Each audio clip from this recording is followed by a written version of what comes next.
जमिनीच्या वादात कोर्टाची मदत कधी घ्यावी असे म्हणतात. कोर्टाची दवाखान्याची पायरी कधीही चढू नये आणि ते खरं ही आहे, परंतु बऱ्याच वेळा आपली इच्छा असो किंवा नसो आपल्याला या दोन्ही ठिकाणी जावे लागते. कोर्टाची मदत कधी घ्यावी याबद्दल आपण आज बोलणार आहोत.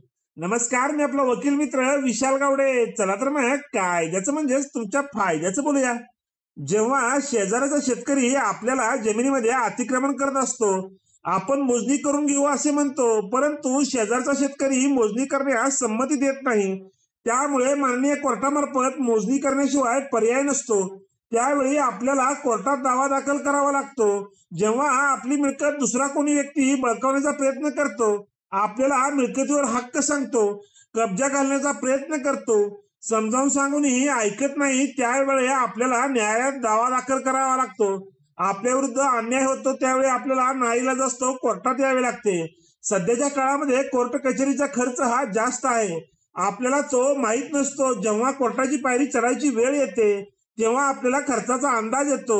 त्यामुळे जर आपल्याला माहित आहे की एखादी मिळकत आपल्या मालकीची नाही, एखाद्या मिळकतीवर आपला हक्क नाही, किंवा आपण दुसऱ्याची मिळकत विनाकारण कब्जात ठेवलेली आहे, तर अशा वेळेला आपसात वाद मिटवणे कधीही सोयीचे ठरते.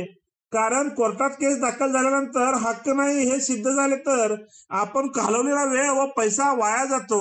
माननीय दिवाणी कोर्ट प्रकरणामध्ये दिवाणी प्रक्रिया संहिता कलम 35 प्रमाणे खोटा दावा दाखल केला म्हणून दंडही करू शकते, किंवा विनाकारण त्रास दिला म्हणून प्रतिवादीला सुद्धा दंड करू शकते. त्यामुळे न्यायालयाची पायरी चढताना पूर्ण विचार करा.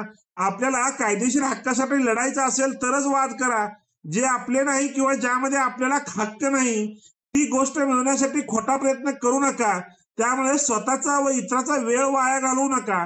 व्हिडिओ आवडल्यास व्हिडिओला शेअर करा व कोर्ट कचेरी या युट्यूब चॅनलला सबस्क्राईब करा. धन्यवाद.